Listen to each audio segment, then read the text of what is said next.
Nature itself, creation, is a testimony that it has a designer, a creator. The order of the universe, the interdependency of elements of creation, even the vast information contained in the DNA that make up all living things, all point to a creator. In fact, from the oldest periods of history to the modern age, every society and culture has had people who believe in and worship some form of deity or supernatural force that they believe to be responsible for the created order. Not all societies and cultures through history have fully comprehended the signs in creation that point to a single orderly creator. But every culture has recognized the evidence of a higher order of being that superintends over creation.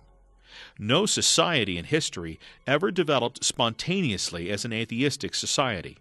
In general, historically, man has recognized through creation that there exists some form of a creator. In other words, certain aspects of creation signify certain attributes of a creator. Just like a sculptor, creation is God's art, and God's art indicates something about the one who created it. Our analogy of a sculptor and a statue is useful, but only to a point.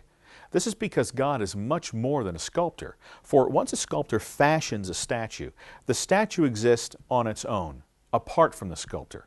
This is not true with creation. The Bible teaches that God is not simply separate from His creation, but that creation is dependent upon God for its continued existence. This statement means that God is actively, continually, and without cessation holding all elements of creation together so that they continue to exist. Without God's sustaining activity, creation would simply cease. Creation has no self-sustaining attribute. Only God is self-sustaining, or said in another way, only God is self-existent. Look at what the Scripture says about the influence of Jesus Christ on the created order. By Him all things were created, both in the heavens and on earth, visible and invisible. All things have been created through Him and for Him. He is before all things, and in Him all things hold together. The writer to the Hebrews explained Christ's sustaining work of creation in this way: He upholds all things by the word of His power. Though God is separate from His creation, creation is dependent upon God to maintain its existence. From this we can take great comfort. The continued existence of all things is a testimony that God is at work in creation, using it even now for His purposes. Why does He continue to maintain creation in this way? Because God takes delight in what He has created, and He wants it to continue to bring Him and us great joy. God saw all that He had made, and behold, it was very good. Now, if we were to stop here at what we've learned so far, we might come away from this study with the idea that God created all things solely for His personal enjoyment. Part of that is certainly true. It's only natural and right for God to enjoy what He has created, just as it is natural and right for anyone to enjoy something that they have worked hard to make. But God did not make creation solely for Himself. Since we've already seen that God expresses Himself in and through His creation, then we should go a step further and ask why God speaks about Himself through creation. The Scriptures give us the answer. God made creation as a testimony to His glory. There are many elements of creation that act as signs or evidences of God's attributes. Let's look at just 3 of those signs and the attributes they seem to reveal. Creation is incredibly vast and filled with enormous power. Billions upon billions of stars burn for unknown years. Supernova, exploding stars, unleash almost immeasurable power. The distances between stars, galaxies, and other phenomena are so huge that we cannot see the edge of the universe. Yet this vast universe betrays signs of order, physical laws. From this we can reasonably deduce that God is a God of incredible and unfathomable power.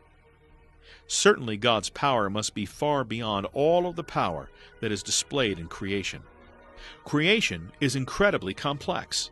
From the largest stellar bodies to the tiniest atomic structures, the universe is made up of greater complexity than a single human mind can comprehend.